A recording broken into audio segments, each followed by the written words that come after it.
Auto insurance can all seem the same until it comes time to use it. So don't get stuck paying more for less coverage. Switch to USAA Auto Insurance and you could start saving money in no time. Get a quote today. Restrictions apply. This episode is brought to you by Indeed. When your computer breaks, you don't wait for it to magically start working again. You fix the problem. So why wait to hire the people your company desperately needs? Use Indeed's sponsored jobs to hire top talent fast. And even better, you only pay for results. There's no need to wait. Speed up your hiring with a $75 sponsored job credit at Indeed.com/podcast. Terms and conditions apply. This episode is brought to you by Walmart. New beauty is in bloom at Walmart, and it's all about springtime radiance. From Drybar, Tula Skincare, and hundreds more available online. Walmart has the premium brands you want and this season's on-trend products for flawless, glossy hair and hydrated skin. Big name beauty brands? Check. The things you love? Check. Find trending spring beauty and all you need to look and feel gorgeous at Walmart, on app and online.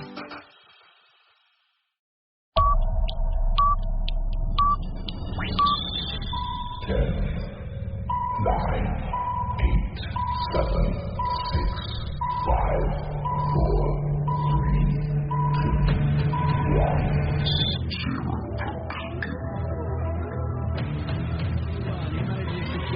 Jacob Minter.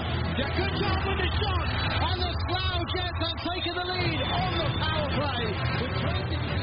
With the shot cross goal.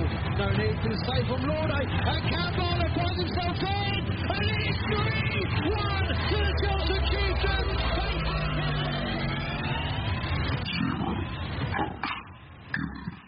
Hello and welcome to Zero Pucks Given, the UK Ice Hockey Podcast. We're in partnership with the Hockey Art Co. Hockey clothing for hockey people, worn by the best and hated by the rest. Listeners to Zero Pucks Given get a 10% discount on everything site-wide on hockeyartclothing.co.uk. Just use the code ZP10 upon checkout. We're also in partnership with Manscaped, the globally recognised male grooming brand, with top-of-the-range products such as the Beard Hugger, the Dome Shaver Pro, the Lawn Mower and the Weed Whacker. All of these products are absolutely terrific. They're waterproof so you can use them in the shower. They have ceramic blades so no cuts and no nicks. And you can get 20% off of everything from manscaped.com when you use the code 0pucks20. One more month left on that code now. That will run out at the end of April. We are also on the Sports Social Podcast Network, the largest sport podcast network in Europe, boasting over 500 podcasts from more than 20 different sports, and we're thrilled that ZPG Ice Maidens and Zero Pucks Given are a part of it. Well, hello, this is episode 166. I'm Ben, and this is Zero Pucks Given. They're underway, the playoffs. The most exciting part of the season is, of course, the postseason. It's a completely different style of hockey. It's absolutely enthralling from start to finish. It's not really about performances. It's just about winning, getting those results in. That's all it's about.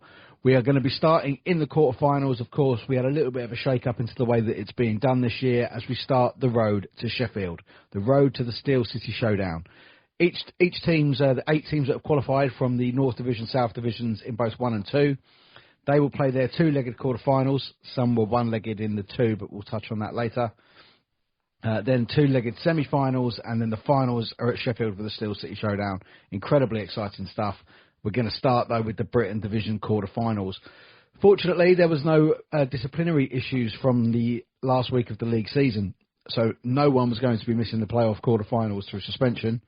Don't think that will match for the semi-finals. I think we might see 1 or 2 missing, but again, we'll touch on that a little bit later. There was a couple of suspensions down in the Wilkinson, though. Chelmsford Warriors, who qualified for the playoffs for the first time in 8 years, they will have to do their quarter-final with the Guildford Phoenix without Cian Lloyd. He was given a 2-game suspension for fighting an unwilling combatant. Player continued to throw punches after his opponent was turtled on the ice, dropped gloves, continued punching, recklessly endangering opponent. That sounds about right for Cian, to be fair. He's a tough lad. And Chris Beckett, of course, former Chelmsford Warriors and Chieftains at the Oxford Rising Stars, gets a 1-game suspension. So he will miss 1 leg of their weekend. I think they might well have Peterborough, actually, this year. But again, we'll touch on those later. So before we get into the games that have happened this weekend. A couple of milestones were reached on the Saturday night. Seb Moore got his 100th appearance for the Slough Jets, so congratulations to Seb. Jack Goodchild also surpassed 70 points and moved into the 28th all-time scorers for the Slough Jets, which is absolutely fantastic stuff from young Jack. We'll be checking in on the Slough Jets a little bit later. Of course, we'll have the match breakdowns from all 8 games of the Britton Division playoffs. We've got coaches' thoughts from all 8 coaches in the Britton Division playoffs. Then we'll have a little look at the results from the Moralee, the Laidler and the Wilkinson. And then we will go through the Britton Division top 10s. The wonderful Mr Joe Scutts at NIHL Stats has released countless categories of top 10s, everything from goals to power play, assists to goalkeeper save percentages. It's all there. We will run through it all. Well, thanks for coming along. Set yourself in for the ride. Strap yourself up. We're going to start at the Sapphire, is the Essex Derby. The 2 sides from Essex went head-to-head in the quarterfinals. The first leg was in Romford, and I was lucky enough to be on the commentary. So let's go and have a little look at that one.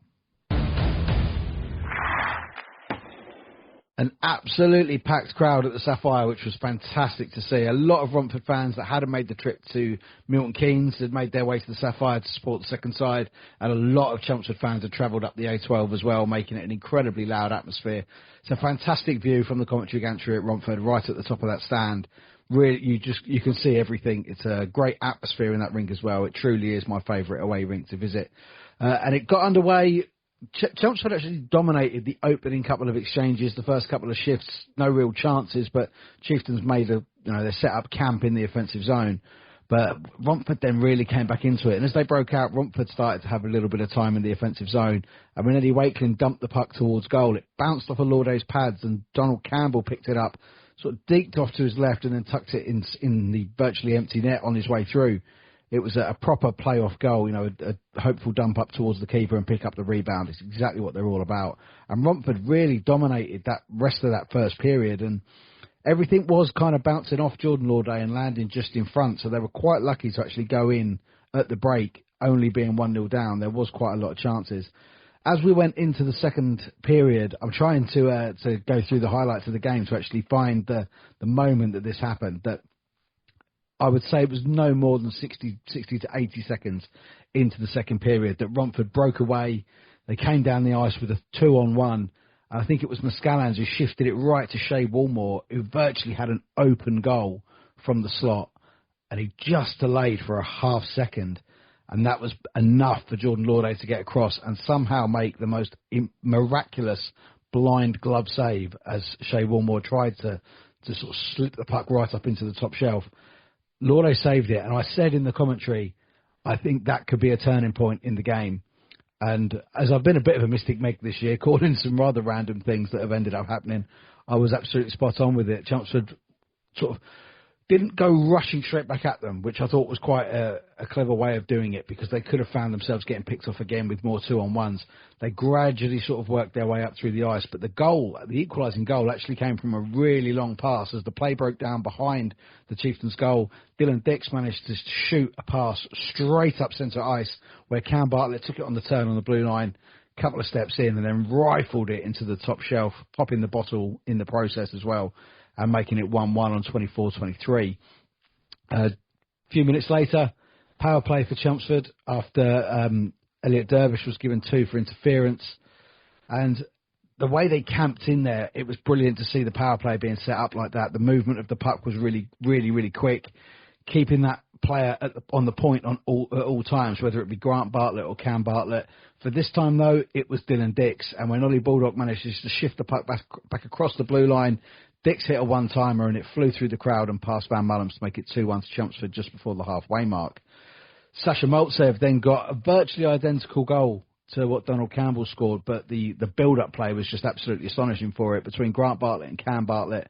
Some lovely little passes and back checks, and as it was slotted towards Grant, his shot came off the pads of Van Mullen, and then Maltsev picked it up on the left-hand side of the crease and tucked it in. It was an absolutely terrific goal. And before the second was out, the Chelmsford continued with that pressure, and they got a fourth goal as well. Again, another really, really good play between Ollie Baldock and Matt Lauday. And as Baldock tried to shift the puck to Haldon Barnes-Garner, it deflected back off of the defender. Van Mullen had tracked the puck over to his left, so it left an open goal, and Baldock just topped it in just from outside the crease to make it 4-1 on 37:43.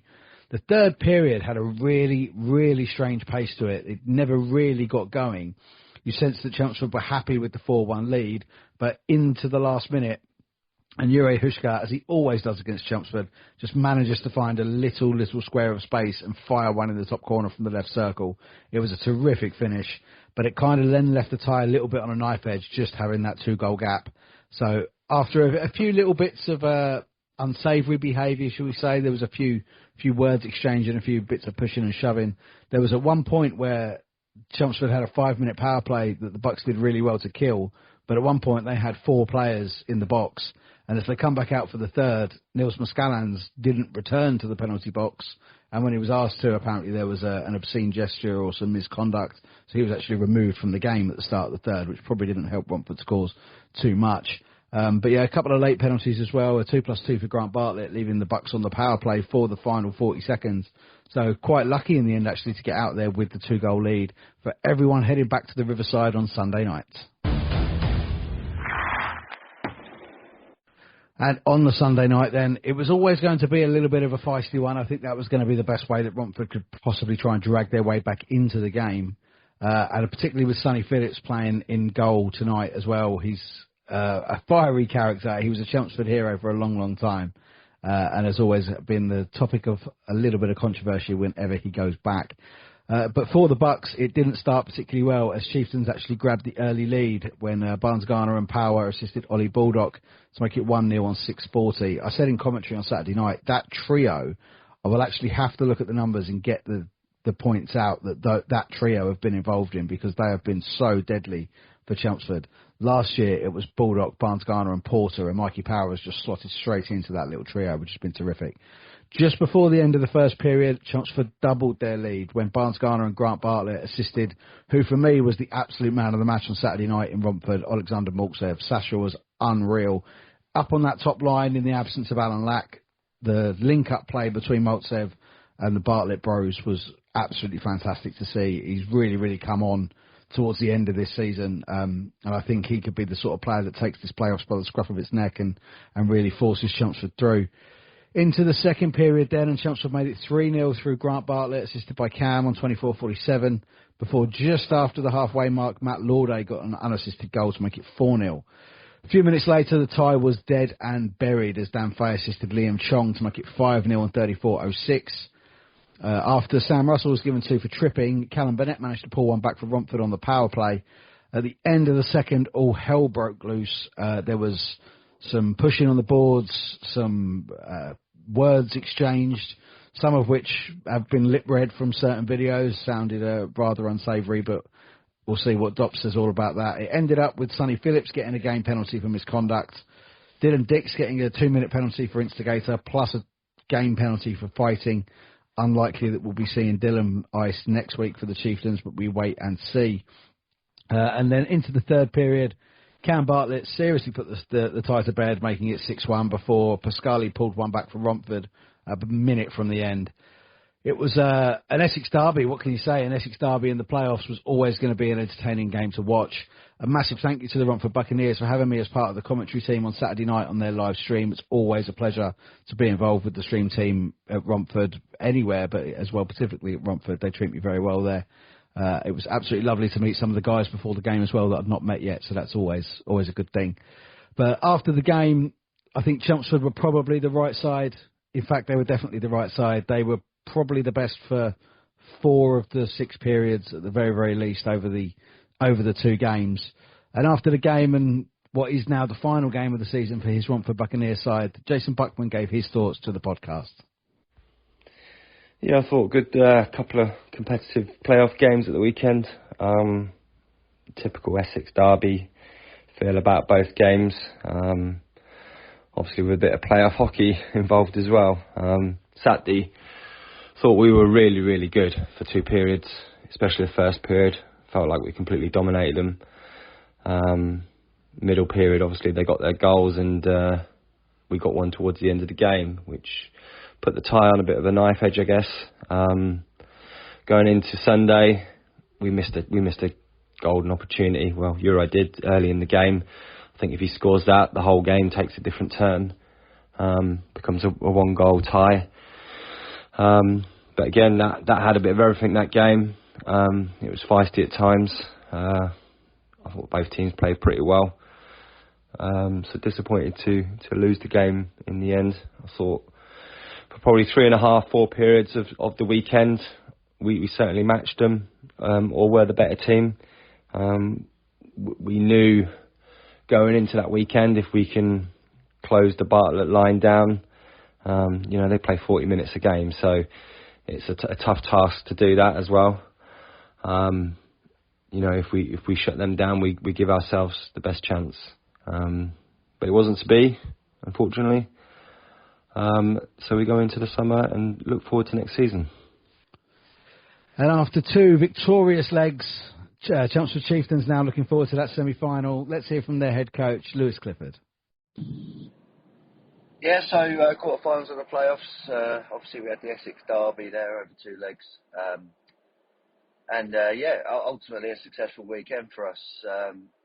I think we all knew, and I certainly knew, and got the point across to the boys plenty of times in the week leading up to the game.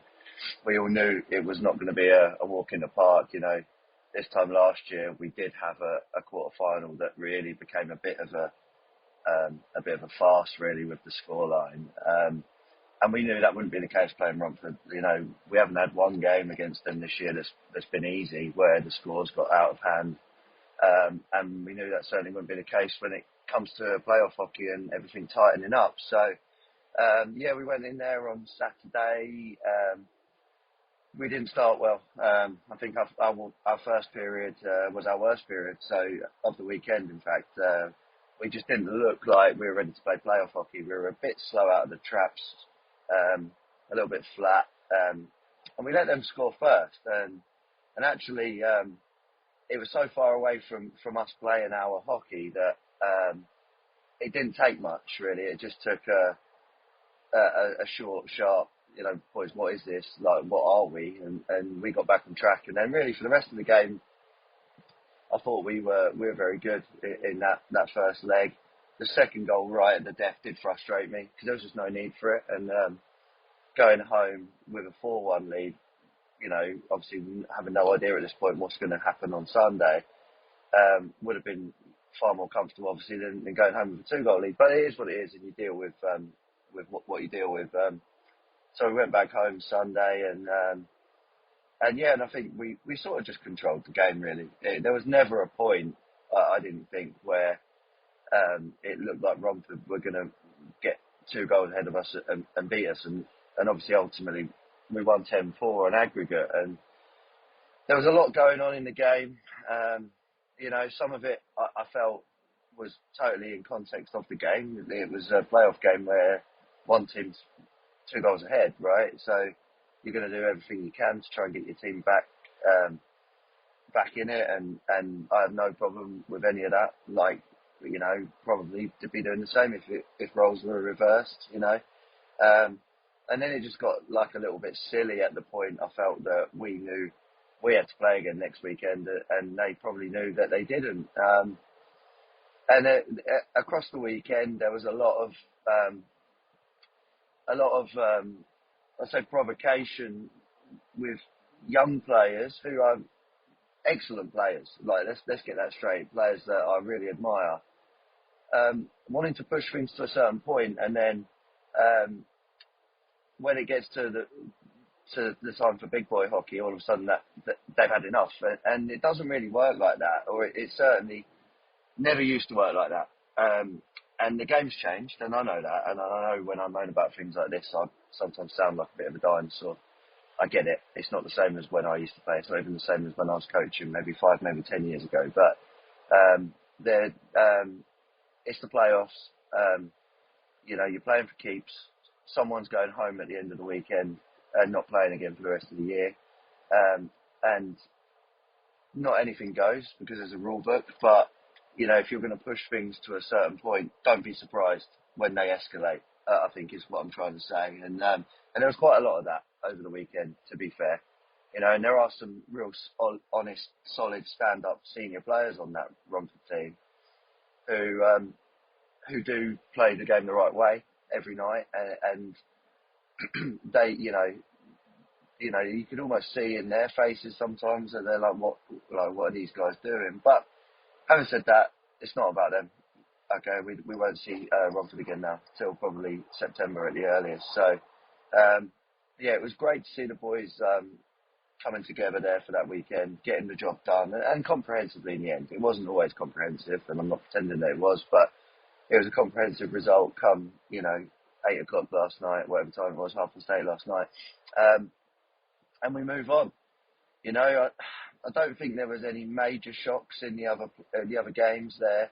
I think probably the main one being that Solent went home with a 3-goal lead and Invicta triumphed over them, which is a surprise. I think Solent are very good in this sort of knockout format, as they've proved throughout the last couple of seasons.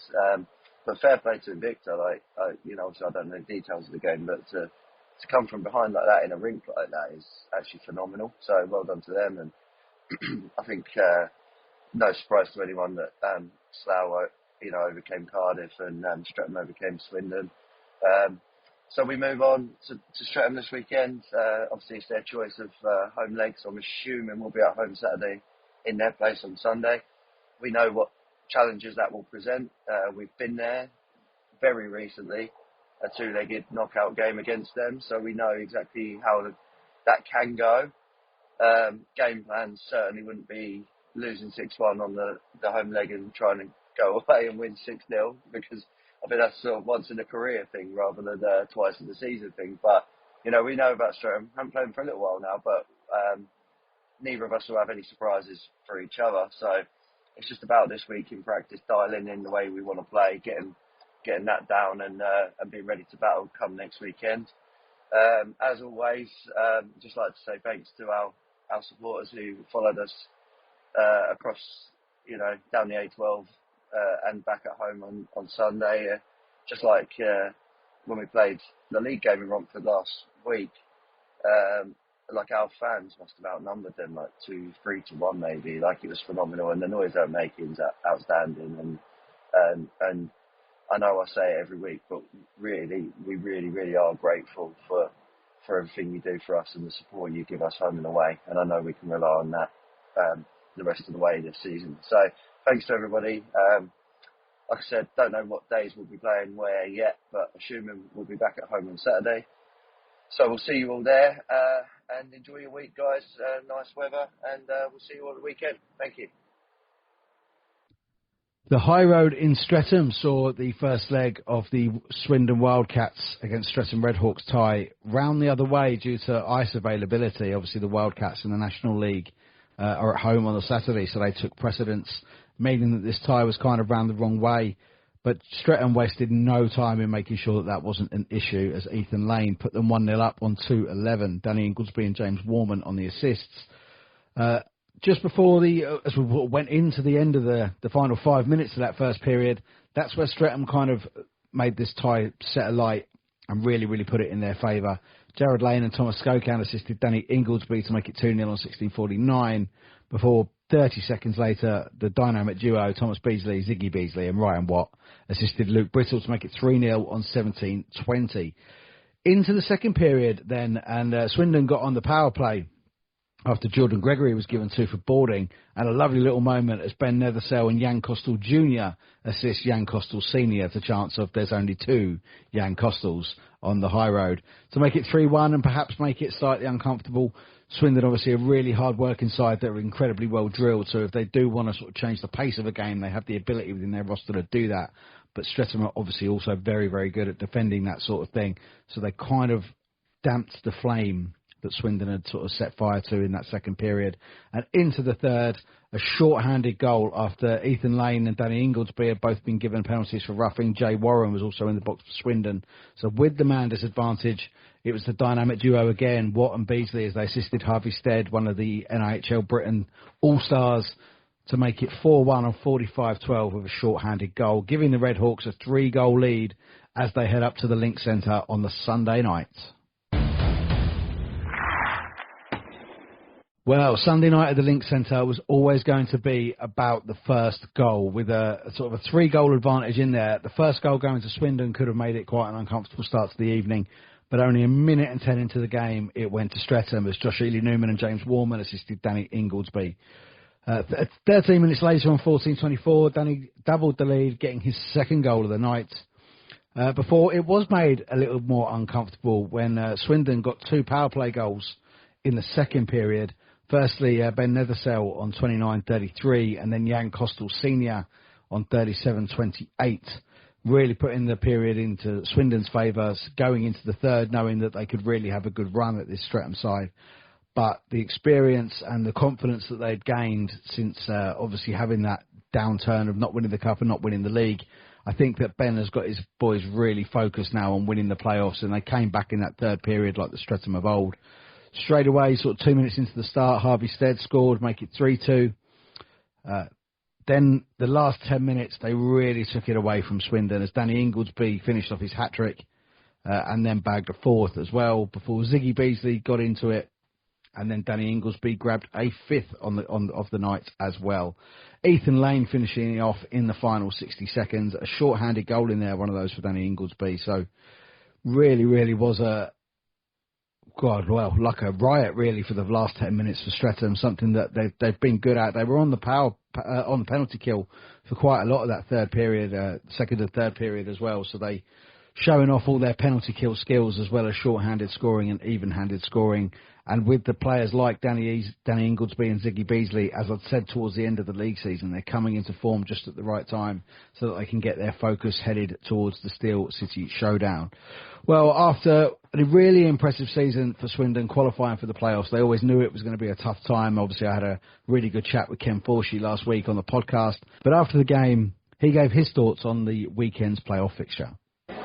Overall, I thought we competed as hard as we possibly could. Got to tip our cap to Streatham. That's a good hockey team in this league, and I just think that physically, they won all the battles. They fully deserved to win. Tonight we were able to keep it close 2-2 after the second. I loved our second period. We continued to battle and compete. But, like I say, Streatham, big, strong, experienced team, and fully deserved the win on the weekend. But overall, we're happy with our effort. As far as the season goes, very happy with what we were able to achieve this year, something to build on, and, looking forward to next year already. And after his side were victorious over the two legs, taking a 12-3 victory in total, Streatham player coach Ben Painter has got his eyes purely focused onto the playoff semi-finals. We're going to the first weekend of the playoffs and excited, obviously back in a position where trophies are in our hands to win. We're not waiting for another team to slip up to potentially win one. So it's down to us to perform and do what we've got to do and win hockey games. And it's a good, nice feeling. Obviously, everyone enjoys the playoffs, different style of hockey, and it's a do or die attitude. So yeah, really enjoy that. And we obviously go into the first weekend of the playoffs against a 7th place Swindon team who, in my opinion, and I said to the lads before the game, like, they're not a 7th place team, although they managed to finish 7th. I think obviously they've got better and better as the year's gone on, and I think if they maybe obviously if you took into account their back half of the year or sort of performances of the back half of the year, I think they're probably a bit of a higher ranked team, if I'm honest. So yeah, really sort of a chance for a banana skin.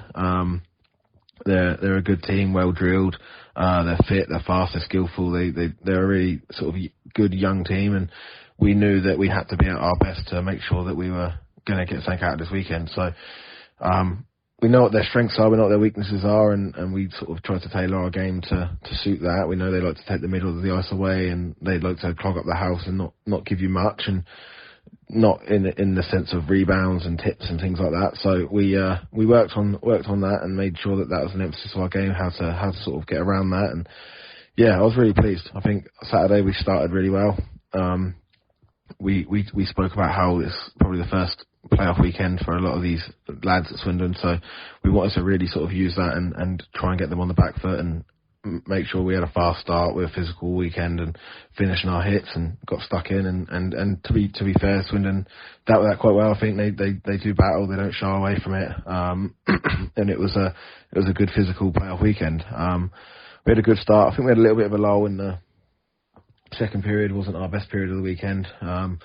But then in the third, I think we turned that up a little bit. We might not have been as clinical as we'd like, but we limited their shots to 3 shots in that third period on Saturday, and I think that was a massive momentum swing for us as well, going into the Sunday away. And yeah, we had a good start again on the Sunday. Scored an early goal, which was really good. I think that really sort of set us on our way. And then again, a bit of a lax second period. I think wasn't the best. Ended up in a tied game on the night, but ultimately our experience showed in the third period when we were really clinical and we scored some really nice goals and ultimately just sealed the deal. So yeah, I mean, from a point of view from me, I'm really happy with our weekend. It was a really good competitive game of hockey. We haven't had a competitive quarter-final match-up in a number of years, so it was really good to have that and get sort of onto the next stage, which we see Chelmsford, who again we know is not an easy task, and we know what their strengths are and we know what their weaknesses are, and we've got to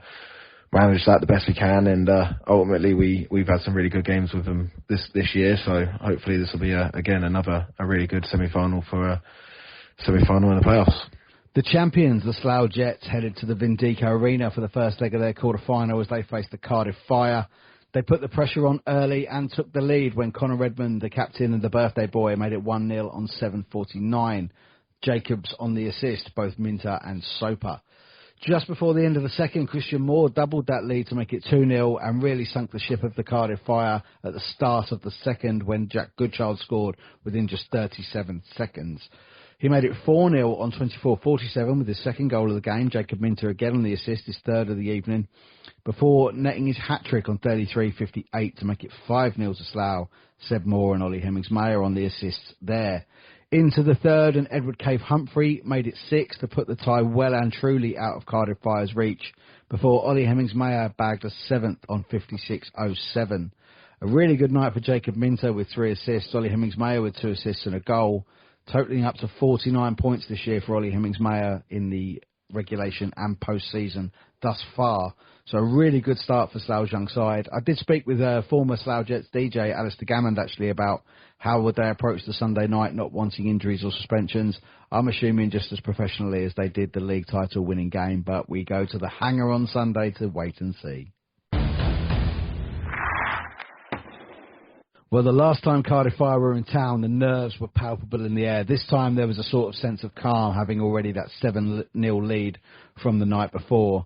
And when Louis James took a 2-minute penalty for hooking on 2:35 and Slough got on the early power play, they wasted no time in punishing their visitors as Ollie Hemmings-Mayer, with his 50th point of the season, assisted Seb Moore to make it 1-0 on 3:58. Less than a minute later, Ben Ely-Newman assisted Dylan Holliker to double the advantage that really broke the heart of the Cardiff Fire, knowing that tie was now done. Right at the end of the first, though, Lewis Stevens did pull one back. Chris Kazinov's on the assist to make it 2-1. But into the second and just past the halfway mark, Lewis English made it 3-1 to the Slough Jets with Christian Moore and Juha Lindgren on the assists on 32:08. They did pull it back to 3-2 in the last 10 minutes with a goal from Aaron Reagan. But Ben Ely-Newman netted a 4th for the Slough Jets, a 4th assist of the weekend for Jacob Minter on that one as well. 55:48 the time of the goal. A 4-2 victory on the night, 11-2 victory in total. After their first season back in the Britton Division, making the playoffs was their target. They achieved that. It was always going to be tough against the league champions, but nothing but pride from the Cardiff Fire player coach Ellis Shepherd. Our last weekend of the season, we had the monumental task of facing the Slough Jets, the recently crowned NIHL 1 champions. We went into the Saturday with the home ice advantage and a bit of a belief that we could get a result. I think our first period was excellent. I thought we started really well, but unfortunately we were on the wrong side of a 2-0 scoreline going end of the first period. Second period, we discussed what we needed to do and what we needed to change, and unfortunately we didn't really implement it until later on in that period. by the time Slough had now had a commanding 5-0 lead, and the story really followed after that. The final score 7-0. There was lots of positives from the Saturday. I thought for large portions of the game we competed. It was just, silly little mistakes or just not getting where we needed to be with the puck. So, frustrating, and led on to the Sunday, which, was already a huge task, let alone going in with a big deficit as well. And the final score was 4-2 to Slough, but I thought our overall performance was excellent for a road game. I thought we frustrated them, kept the shots out to out wide as well, and we generated some good scoring chances as well. Our shot count was low, but I think our shot percentage areas were really high, and that's all you want. I mean, you may not take a load of shots in a game, but if you're taking the right shots, then it gives you more of an opportunity to score as well. So it's one of our best performances on the Sunday, and to end the season like that, I was really proud of the boys. It's obviously our conclusion to our first year back in NIHL 1, and targets have been met, hitting the playoffs. I think we've taken some real big points as well off some teams. Your likes of Romford, Solent, who are established teams. The Derby win over Swindon, taking points off Oxford and MK as well. Got to remember that we were 3/4 of the team were playing NIHL 2 last year, so it's a real testament to the desire and the ability to adapt and learn for the team. So really happy with our overall conclusion this season. There's of course been highs, of course there's been lows as well. Frustrating from a personal coach perspective that there was a lot of adversity in the way for a lot of the season for factors that we couldn't control. But for next year, I envisage that this isn't going to be the case.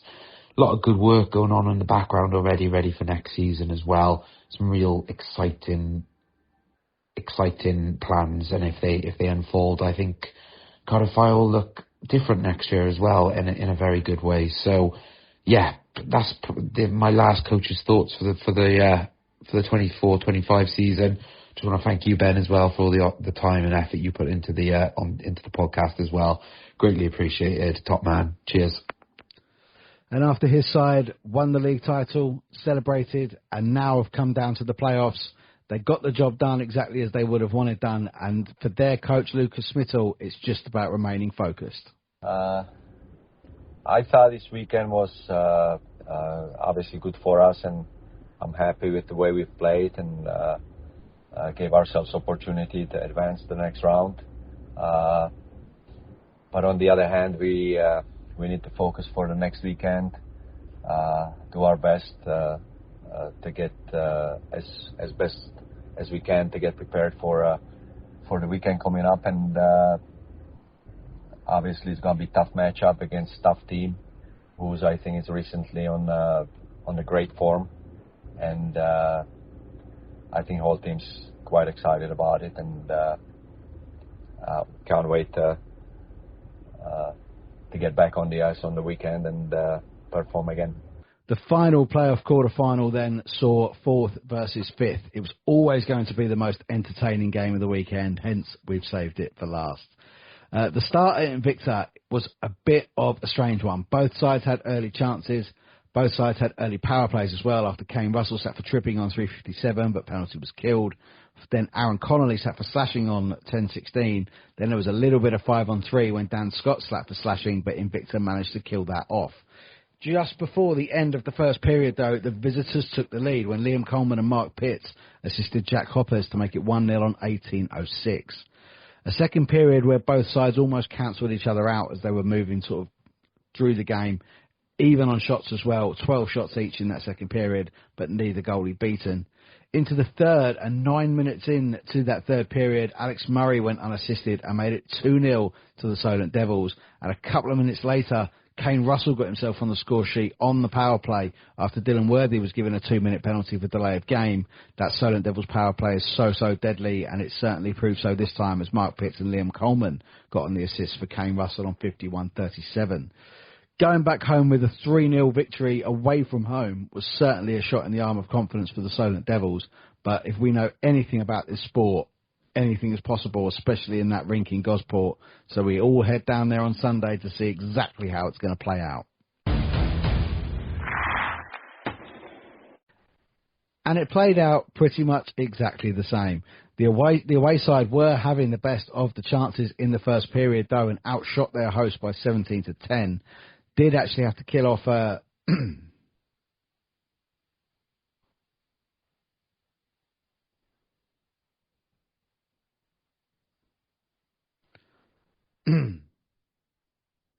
Sunday night in Gosport, then a lovely 5 p.m. face-off, which is always lovely down there. It was plenty of time to go into the pub after the game, even if you've had a long trip, which pretty much everyone has a long trip to get down to Gosport. But the game was kind of played in the same mood as the one before. It was incredibly tight, even though the away side had the better of the chances in the first period, outshooting their host by 17-10. Dan Scott and Mark Pitts had a little a duo of cross-checking and roughing that saw them both take a seat on the 15-minute mark. But it wasn't until we came back into the second period that the goals started going in. And 2 goals within a minute for Invicta, making it 2-0. Through James Laming and then Tom Saw on the 23:03 and 23:57 really did rock the boat at the tie and set it up to be one of the big shocks. A couple of minutes later, though, Liam Coleman pulled one back for Solent with Alex Murray on the assist to make it 2-1. And then there was a little bit of almost like a tennis match going on where each team were going up the other end and scoring. On 28:59, Ruskin Springer Hughes made it 3-1 to Invicta. A minute later, Kane Russell bagged another goal on the weekend to make it 3-2. Aaron Connolly then a couple of minutes later made it 4-2 to Invicta. Before into the third period, it was again really tight, chances going either way. But on 51:24, Alex Murray made it 4-3.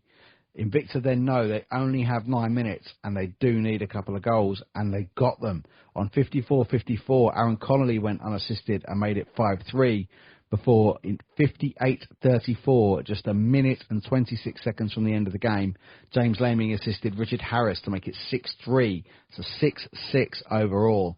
Into overtime we went, and exactly 60 seconds into overtime, Regan O'Neill and James Laming did all the hard work, and off the back of a rebound, Richard Harris picked up the puck and tucked it away for Invicta, making this probably the shock of the round, just considering that first leg score of 3-0 to Solent. It was always going to be the most entertaining game. These two meet year after year after year in the playoffs, and it's never without controversy or excitement. After a really, really good season for Solent, where they took victories off of everybody in the league, including Slough in the Cup, they made the Cup final. So close to making the semi-finals of the playoffs again this year, but I'm sure absolutely nothing but distinguished honour from the Solent Devils player coach, Alex Murray. Last weekend was the start of the playoffs for us in the quarterfinals as we faced Invicta in a doubleheader.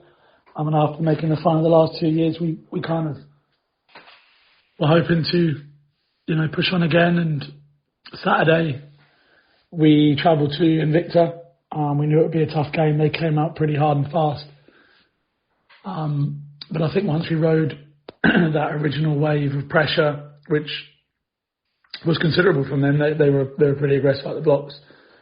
We managed to take, spells of good possession and control, or keep them out. And when our opportunities came, we took them. I felt they were quite physical on the day, and we were disciplined, and we took our chances when they came, and took ourselves into a 3-0 lead going home.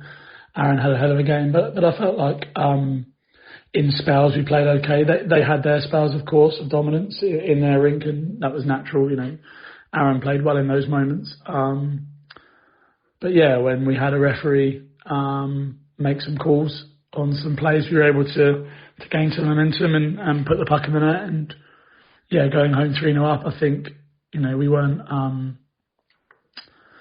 I don't think we were complacent at all, but certainly felt confident coming back home. And the game started at home in a similar fashion to the away game, really, which is a frustration because ultimately they were the ones that came out and set the pace, and that that's our home rink and start the playoffs. We really need to be a little bit better there. But again, we rode that well, and at the end of the first it was 0-0. So we're 40 minutes away with 3 goals up, and then something that I've said a few times this year, it seems to happen. We just seem to concede goals in flurries, and before we knew it, it was 3-0 or 3-1. I think it went 2-0, 2-1, 3-1 in the space of 10 minutes in the start of the second. And yeah, I think the pressure then was on.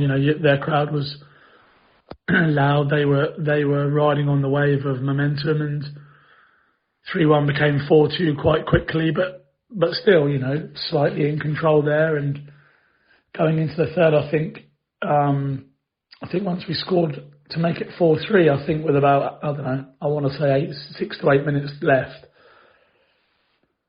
I would have hoped that we'd have seen that game through. But again, momentum is a massive thing, and they scored 2 goals on our top line. Frustratingly, their top line, they'd moved Saw to their top line with Conley, and that was a pretty potent line on the night.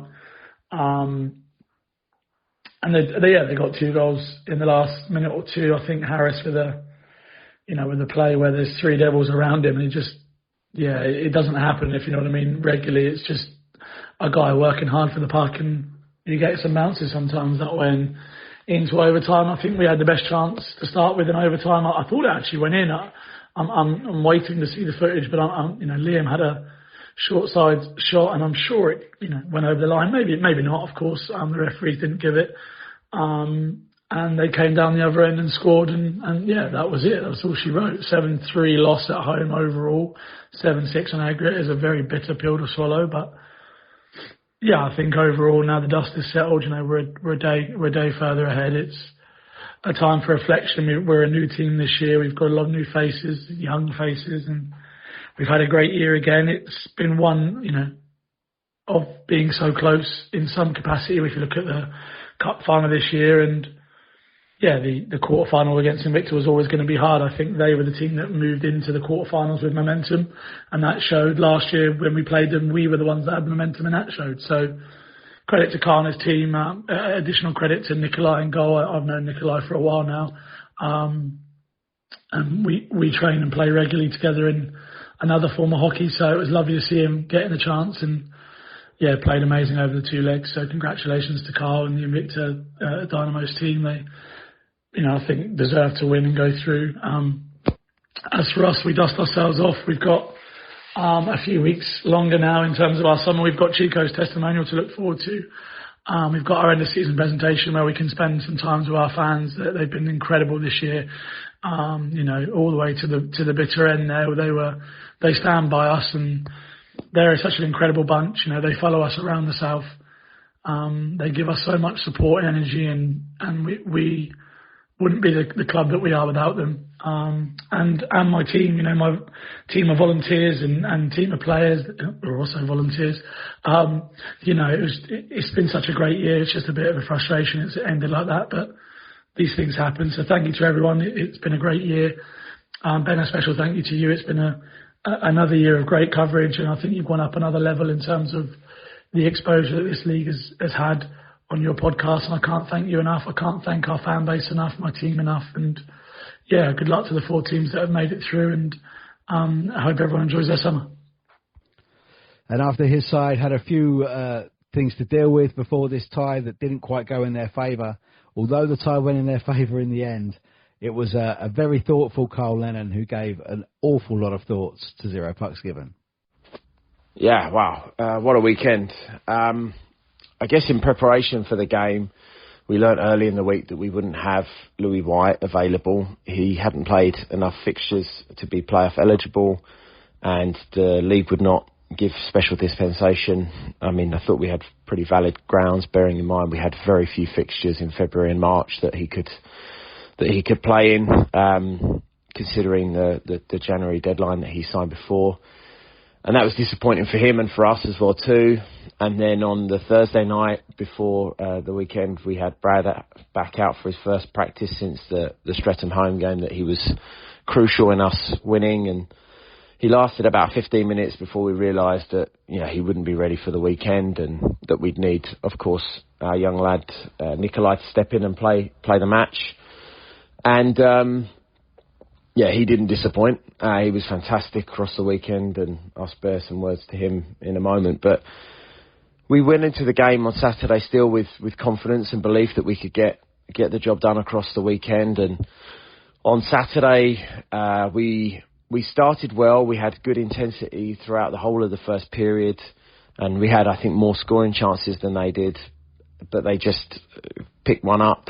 We backed off of a play and didn't play with the right aggression, and ultimately they took the initiative and scored first. And the second period was a 0-0 period. Again, I thought we were dominant for spells. We just couldn't seem to put the puck in the net. I think a lot of our scoring chances came from the outside. We didn't really break the centre at all, and also we met an inspired goalie in Taylor in terms of his performance, and ultimately that meant that we went into the third knowing we had, to turn that score around. And kind of similar thing to what happened in the first happened again, where we backed off.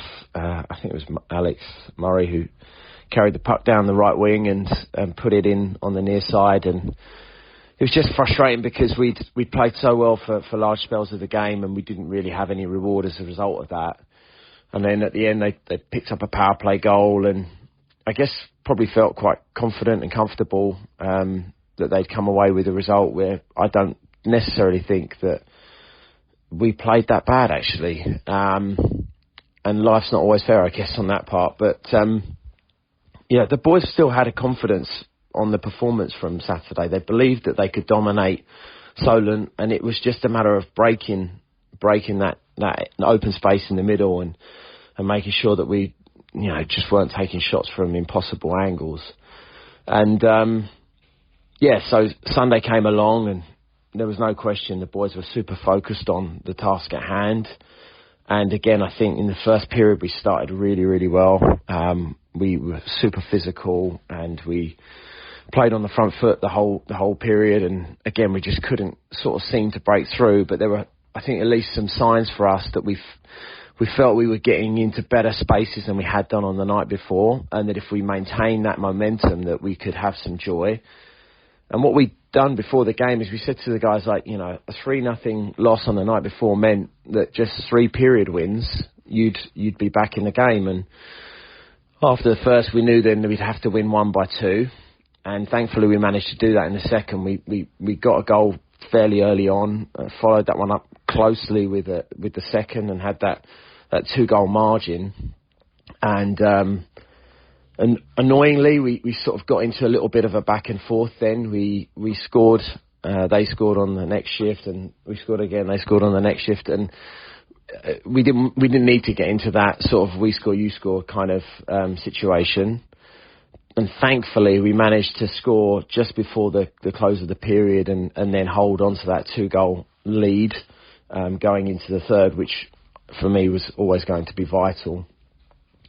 And I guess probably at the start of the third, when Alex Murray scored a nice goal again through some traffic, he and his side probably felt they were going to manage that game out. And credit to our guys, they just stepped up to new levels, increased the intensity that we'd had, all the while up into that game until then, and we got our just desserts really sort of, I think, halfway through the period, where we got back on the board again. I think it was Aaron that scored the goal that put us 2 back ahead, and then with a couple minutes left to play, Richard Harris popped up with his first goal in a little while there, and got us ready for an overtime, which was pretty immense. And when I saw us lining up for overtime, I really fancied our chances, because of course we had the momentum of the game itself behind us, but on top of that, I just felt like on that small ice with the players that we have and the way they can skate with the puck,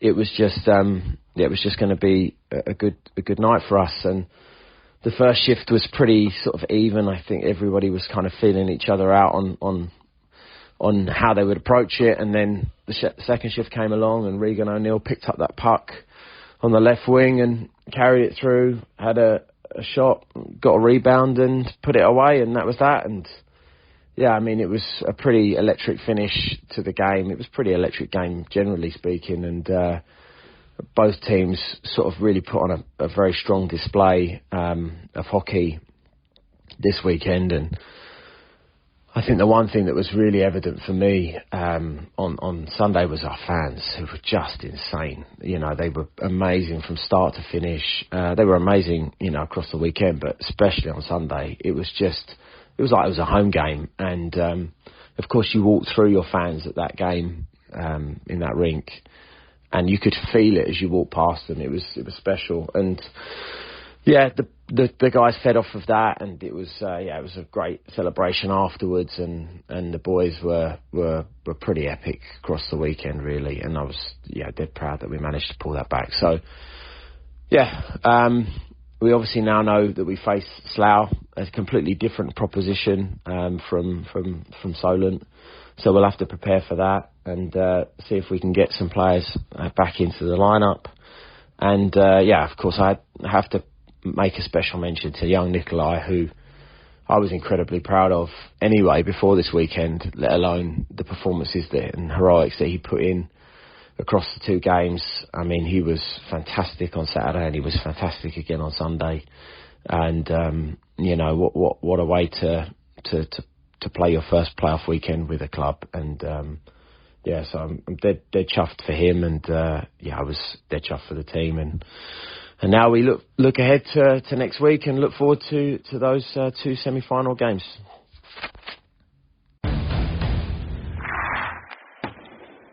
Well, that concludes our quarterfinals. Absolutely incredible. I just have to say a massive thank you to the coaches for all getting their thoughts in. I've always said, I don't care how long it is, this is your moment. If you want to tell us exactly how the week broke down play by play, you can have as much time as you like. It's the one thing that makes the podcast different to everywhere else. We have exclusive coaches' thoughts from this time right across the league and across the competition.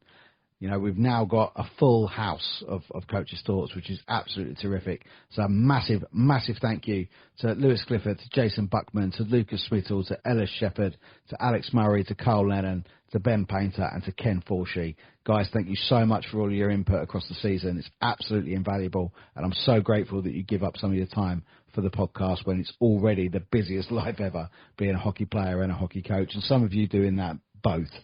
So a massive thank you to the coaches for their thoughts. Let's go and have a look at the stars of the week.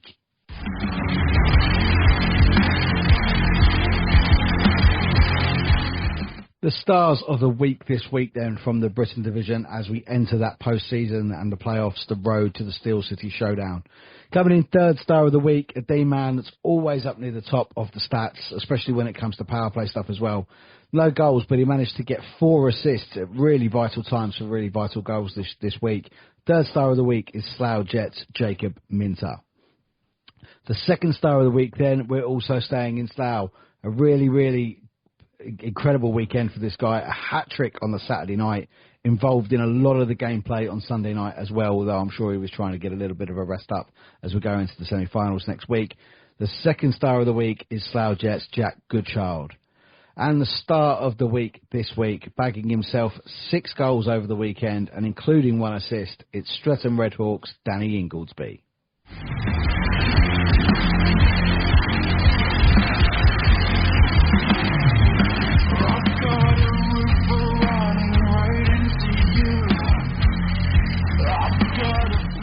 Let's have a little look then around the rest of the UK as the playoff got underway in the Moralee, the Laidler and the Wilkinson as well, so that everybody now is on this road to the Steel City Showdown. Saturday the 29th, there was a few ties up north that went one way very, very quickly. To start with, the Leeds Knights, they lost 10-1 at home to the Billingham Stars. That game was kind of over on the first night. A really, really intriguing game in Nottingham as the Blackburn Hawks had to really, really stick one out to get a 9-5 victory at the Nottingham Lions. The Solihull Barons took a 5-0 victory against the Whitley Warriors. And then a really cracking game. I tipped Deeside as a bit of a dark horse to get through the playoffs, and it faced off incredibly early. 12:30pm face-off in Hull, live for free on YouTube as well. So a massive shout to Hull Jets for that. And Hull Jets come away with a 7-4 victory against the Deeside Dragons in the first leg. To the Sunday night then, and Billingham Stars put the Leeds Knights to bed. Their first season in the Moralee Division. They qualified for the playoffs, which is incredible, but they ended up on the end of a 22-5 scoreline. Blackburn Hawks, again, conceding goals, but they ended up with a 16-8 scoreline against the Nottingham Lions as they went through with a 7-3 victory on the Sunday. Solihull Barons, they beat the Whitley Warriors 8-4 at home, 8-4 at home on the Sunday to take a 13-4 victory on aggregate. And the Deeside Dragons, man, they pulled it off. A 7-3 victory in overtime against the Hull Jets after it went 6-3 at the end of regulation, taking it to an overtime. And they got that goal on the power play as well in overtime. So terrific stuff from the Deeside Dragons. So Deeside go through to face Billingham, and Solihull go through to play Blackburn in the semi-finals, and we will keep all of our eyes on that. Up north then, we'll stick up there and we'll go with the second division up there. There was a couple of these games that had to be a one-leg affair, so that kind of goes to, with what it is. Billingham Buccaneers, they took an 11-1 victory against the Kingston Sharks. They actually lost the second leg 3-2 as well, which was an early face-off again at Hull, but the night before was enough for them. On the Saturday the 29th, the Coventry NIHL Blaze, they took a 4-3 victory over the Altrincham Aces. And then on the Sunday, the game had to be played at Widnes rather than Altrincham. The Blaze took a 3-1 victory, so 7-4 in total, putting Coventry through to the semi-finals. Saturday saw the Sheffield Titans lose 8-1 at home to the Telford Tigers 2. And then on the Sunday, Telford Tigers took a 12-1 victory over the Sheffield Titans, giving that a 20-2 aggregate score. And then on the Sunday at 7 p.m, the Sutton Sting, that had to be a one-legger, and they beat the Nottingham Lions in IHL 2, 9-0. So the playoff semi-finals then down in the Moralee Division will see the Sutton Sting play the Coventry NIHL Blaze, and the Telford Tigers, they will play the Billingham Buccaneers. So, Tigers and Sting in the final is going to be absolutely astonishing, I think. So we'll wait and see what happens up there. Down to the south then, in South 2, into the Wilkinson Division. Saturday saw the Chelmsford Warriors only lose 2-1 at home to the Guildford Phoenix, which is an absolutely terrific result for the team that finished 8th against the team that won the league. So absolutely top stuff there. Saturday also saw the Haringey Huskies play the Cardiff Canucks 3-3. Incredible game at Ali Pally. And then another incredible game at Oxford as the Rising Stars lost 5-4 at home to the Invicta Mustangs. In another one-legged tie due to ice time availability in the Wilkinson Division, saw the Peterborough Phantoms put 22 goals past the Solent Junior Devils. I would imagine that they were quite short, because that's quite an astonishing result. Doesn't really do anyone any favours, but put Peterborough through just after that one game. On the Sunday, though, the shock that we did get was the Cardiff Canucks. That game also finished 3-3 again, and they took it in overtime with that to take a 4-3, a 7-6 victory in overtime on aggregate for the Cardiff Canucks. Qualified for the semi-final in their very first season, which is absolutely tremendous. Guildford Phoenix at home at the Spectrum, they took a 9-1 victory over the Chelmsford Warriors, taking that 11-2 in total. Invicta Mustangs and Oxford Rising Stars, another cracking game, but this one finished 6-3 to the Rising Stars. An empty net goal at the end as Invicta were trying to force overtime. So some incredible fixtures that had happened just there. So the Guildford Phoenix, they are going to play the Oxford Rising Stars, and the Cardiff Canucks, they are going to play the Peterborough Phantoms too. We wait and see what happens in those. Next week's going to be incredibly exciting as the road to Sheffield continues. So, with all the playoff fixtures all out of the way, we know who's got who in the semi-finals, and we will, at the end, go through the fixtures as well, because we do know some that have already been announced as where they're going to be happening, home and away and whatnot. But we have got, as I said earlier, courtesy of Mr Joe Scutts of NIHL Stats, we have the top 10s for the Britton Division. We've shared a couple of these on the Instagram and on the social media. We will try and get a little graphic for all of them so we can share them out at the end of the year, and then plus in the playoff stats as well. So we'll start with points in total. An incredible thing, really, that all three at the top Chelmsford Chieftains players, absolutely astonishing. Cameron Bartlett at the top with 88 points, followed by Grant Bartlett with 81 points, and then Mikey Power with 71 points. In fourth, it's the Invicta Dynamo's captain Aaron Connolly with 69 points, followed by Jack Goodchild of the Slough Jets with 67. tying with his teammate and line mate Sebastian Moore, also on 67. Then followed by Streatham Redhawks pair, Danny Inglesby on 63 and Luke Brittle on 61. Invicta Dynamo's Tom Saw, who had an incredible start to the season, he's there in 9th with 60 points. And then the 4th entrant from Chelmsford there with 57 points is Howden Barnes Garner. Absolutely cracking stuff. Some real points being put up there by the sides at the top. Unusual for Streatham, who normally spread the points around. Danny Inglesby and Luke Britton have been absolutely terrific this year, particularly with goals, notching a lot of them up. So with goals alone then, let's have a look at the top 10. And sitting there at the top, of course, is Cameron Bartlett. 48 goals in the regular season, more than one a game. So absolutely terrific stats. There's actually a couple here on more than one a game. Danny Inglesby with 37 goals for Streatham Redhawks. And in third, Tom Saw for the Invicta Dynamos. All of those guys are more than one goal a game. In fourth, Jack Goodchild from the Slough Jets, 34 goals, followed by number 5, Jure Hushka from the Romford Buccaneers, 32 goals. I said in the commentary on Saturday night, I saw Jure play in a sort of a charity game at Chelmsford before the season started. He looked so sharp considering he'd been out for just over a year. And I said, someone's got to snap him up because he looks incredible. Romford snapped him up and he really did have a cracking season for them. In 6th in the goal chart is Grant Bartlett with 30 goals. He's followed in 7th by Luke Brittle from Streatham with 29. Invicta's captain Aaron Connolly, also 29. Then followed by Mikey Power from Chelmsford on 28. And then Streatham's captain Brian Watts on 26. The assists is also led by a Chelmsford player as Grant Bartlett has 51 assists. He's followed by Seb Moore on 44. Then followed by another Chelmsford player, Mikey Power, on 43. Ziggy Beasley from Streatham on 41, another cracking year for Ziggy. And then in 5th, Cameron Bartlett with 40 assists. Also linked at 40 with Invicta's Aaron Connolly. And then followed by another Chelmsford entrant in Howden Barnes Garner with 38 assists. Jack Goodchild has 33 for Slough in 8th. Luke Brittle with 32 in 9th. And then Christian Moore for the Slough Jets with 31 points on the assists.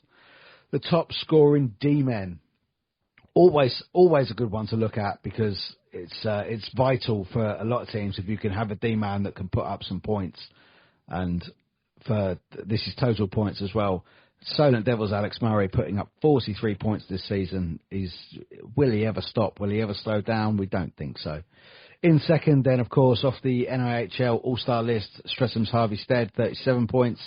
Ben Nethersell with 34 points can see himself quite unlucky missing out there on the top line of the All-Stars. Jacob Minter is in there with 30 points, followed by Chelmsford Chieftains Dylan Dix on 29. Brendan Bard for Streatham is in there with 26. And then Callum Burnett with 21, 11 for Romford and 10 for the Invicta Dynamos. Alex Cole, his first season up at Slough, of course winning the title in his first year up there, 21 points from D. Ollie Stone from Swindon also with 21, and Migas Canis from Romford also on 21. The power play goals then, this is always a good one. Jure Hushka leads the way with 10 power play goals for Romford, followed by Tom Saw for Invicta with 8, Howden Barnes Garner for Chelmsford with 7th, and in 4th, Jan Kostel Sr. with 7 for the Swindon Wildcats 2. Also on 7, Christian Moore from Slough, Alex Murray from Solent, Jay Warren from Swindon, followed by Cameron Bartlett in 8th on 6th, drawing with Grant Bartlett on 6, and then Cameron Buckle also from Solent on 6. Power play assists, then. This one goes Ben Nethersell at Swindon, 16 assists. He's at the top level with Mikey Power from Chelmsford. Then followed by Grant Bartlett with 11 power play assists. Jack Goodchild also on 11 power play assists. Christian Moore from Slough has 10, as does his brother Seb. He also has 10. And then Ollie Stone and Jay Warren from Swindon, all on 10 power play assists. Ziggy Beasley and Alex Murray tied on 9 for 9 and 10. Power play goals. Wouldn't be surprised to see that Ben Nethersell is at the top of that as well. 19 power play goals this year for Ben Nethersell, followed by Grant Bartlett, Jure Hushka and Christian Moore and Mikey Power and Jay Warren all on 17 power play goals. Alex Murray there on 16 in 7th, followed by Jack Goodchild with 15 in 8th. Charlie Turner also on 15, and then Cameron Bartlett with 14 power play goals in 10th. Short-handed goals then. Danny Inglesby from Streatham, 6 short-handed goals in one season. Absolutely fantastic that.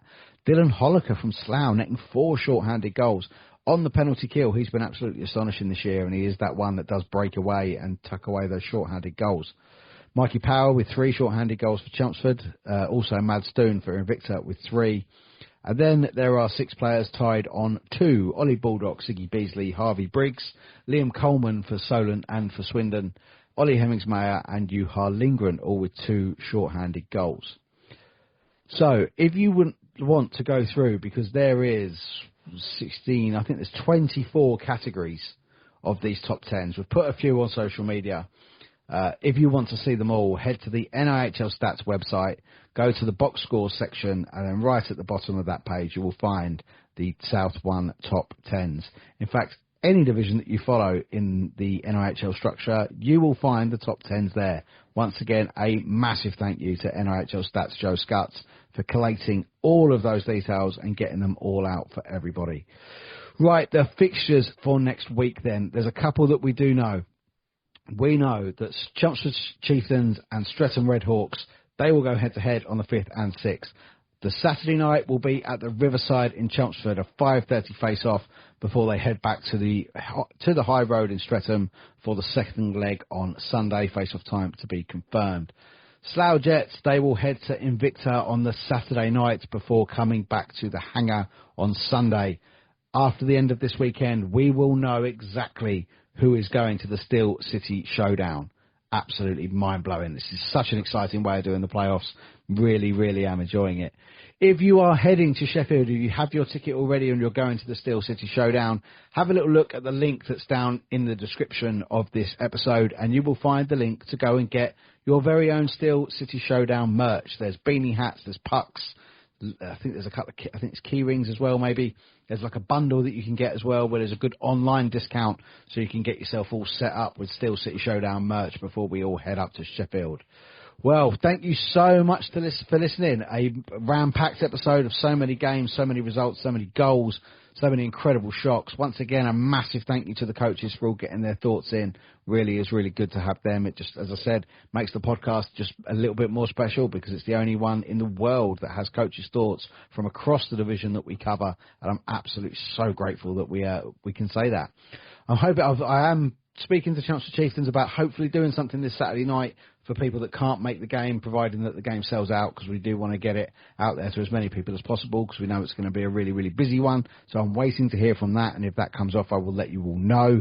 And I will obviously be at that game on Saturday night, and then maybe on the Sunday as well, hopefully to get down there and see the conclusion of that epic tie. Wonder if it will be just as epic as the Cup semi-final. We wait and see. Thank you so much for joining us. Don't forget to follow us across all of the social media platforms, Instagram, Facebook, X, Snapchat, TikTok, Threads. You can find us everywhere on there. Please subscribe to the YouTube channel as well. The videos are coming out a couple of days later than the normal episodes. And then if you're on Apple Podcasts or Spotify, hit that subscribe button and you'll get a notification whenever an episode comes out. And whilst you're there, you might as well give us a little 5-star review as well if you would like. Thank you so much for listening. I'll see you next time.